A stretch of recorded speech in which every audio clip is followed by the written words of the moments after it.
This is the homepage of an ebook called Gems and Jewels, published by Touch Press. It's based on a collection of incredibly shiny and beautiful objects in the Granger Hall of Gems at the Field Museum in Chicago. As you can see, these things are really quite attractive, and let's start by looking at one of my favorites, gold. If you've seen any of Touch Press's previous products, notably our first one, the Elements, you probably won't be surprised to know that these things can all be rotated. So you can see the other side of everything, which you probably can't do in the actual museum. But we go quite a bit beyond what the Elements was able to do. For example, if you take one of these things, you can not only rotate it, you can also pinch it bigger, and you can see fantastic detail on this object. Put it back again. The photo captions are now two-sided, so we see here a description of the object, and then if you flip it, you'll see more technical details about the object. Some objects actually don't make a lot of sense to rotate. For example, this stamped gold necklace that's about 2,500 years old. Wouldn't really make sense to rotate it, so instead we just let you zoom it. But not just a little bit, we let you really zoom it. You can see incredible detail in the individual tool marks on each of these faces. The whole image is about 30,000 pixels wide. Let's go back to the home page. There's two ways of diving into the content in this book. You can either start from one of the sort of popular gem types, things like sapphire, ruby, gold, diamond, or you can go to the complete hierarchical classification of all the 100 or so gem types that are described in here, starting with the division between inorganic and organic. Let's pick one of my favorites, quartz.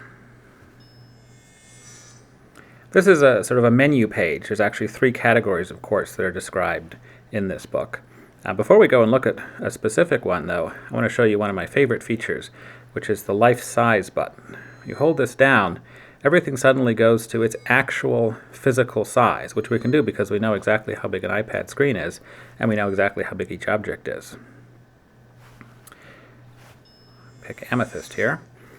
So again, we have a whole bunch of beautiful things you can rotate. This particular crystal in the corner here is quite large, so the life size button does something fairly dramatic here. But this isn't just a book of pretty objects. If you look at the text up in the corner here, if you touch it, you'll see this expands out to be quite an in-depth discussion about amethyst. This is text written by Lance Grand, who's the curator of this exhibit and the vice president of the Field Museum. So it's very authoritative, very interesting, and complete text about gems and gemstones and the minerals that they come from. You see it's also heavily cross-linked. There's links to specific figures or to other gem types. Let's go to diamond. So of course, not surprisingly, diamond is where the most sparkliest of all the things live. Again, life size is a fun button. Kind of gives you a feeling for, yeah, these are really rings. Let's look at colorless diamonds. Here you see, well, it's a big necklace and some really tiny little stones, but even though they're tiny, you can still rotate them. You can still see a lot of detail in them. This page is one of the most remarkable objects in the whole museum, a pendant called Cumulus, designed by Lester Lampert. You can rotate it, of course. You can double tap it to bring it up full size. As with all the other objects, you can zoom it, so we can see in detail all these individual diamonds. I believe that one is an 8-carat diamond on the top. You can actually rotate it in this zoomed form, but because of file size limitations, we only give you 4 views at this super high resolution. But you can, for example, see the back. You see how all these diamonds are mounted, which is something you can't see in the actual museum. So you can choose between 4 views at very high resolution or smooth rotation at a more reasonable size.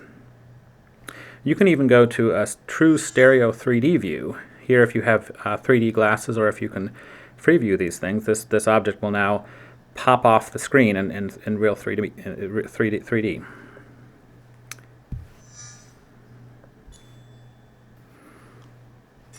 Returning to the home page here, one thing that every Touch Press product must have is a theme song. And we really thought long and hard about what the best theme song for such an elegant collection of objects would be. And I'm very pleased to report that we found and were able to license the perfect one. A kiss on the hand may be quite continental, but diamonds are a girl's girl's best friend. That's right, we have Marilyn Monroe herself singing Diamonds Are a Girl's Best Friend. And you can leave that song playing while you explore the rest of the app. Let's look at another interesting feature here. If you touch the Exhibit button, what you see here is a map of the actual Granger Hall of Gems in the actual Field Museum. And if you want to see anything more about one of these particular display cases, you can touch it. And you now get a view of the display case with sort of oversized objects superimposed on it. And if you want to look up more detail about one of those, you just touch it. And now you see this object enlarged. Actually, it's a question. Is it enlarged? Is it smaller? Again, the life size button answers that question. In this case, one of them is quite a bit bigger than it normally would be. And you can see all kinds of detail here that is, generally speaking, not visible in the actual museum.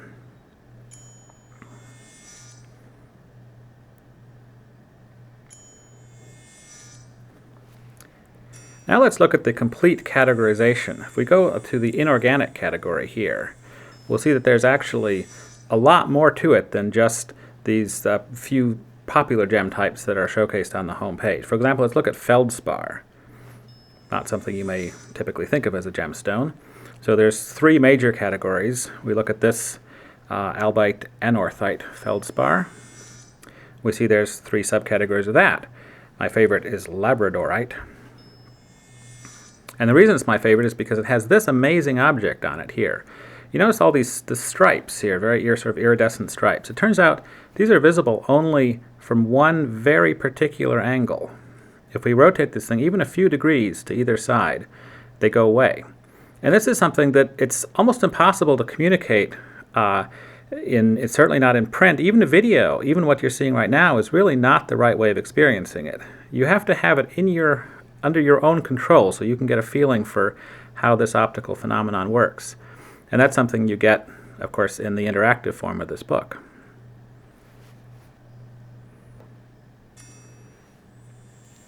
Well, I've tried to give you an overview of all the different things you can find in this book.